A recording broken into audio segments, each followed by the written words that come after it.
Can I talk about pit stains? What would I call it? Can I just call it pit stains?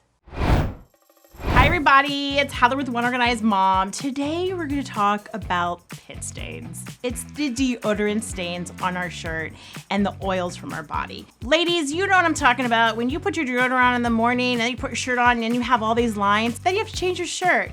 Here's a little tip. Make sure that you put your shirt on first and then use the deodorant. You may need to change your deodorant. Sometimes if you go to an aluminum-free deodorant, it will really help to reduce those stains in your shirt. What you're gonna wanna do is rinse your soiled shirt as soon as you take it off in cold water. Don't let it sit. The acidity in the antiperspirant is what causes the staining. Hot water and stain remover will only set the stain.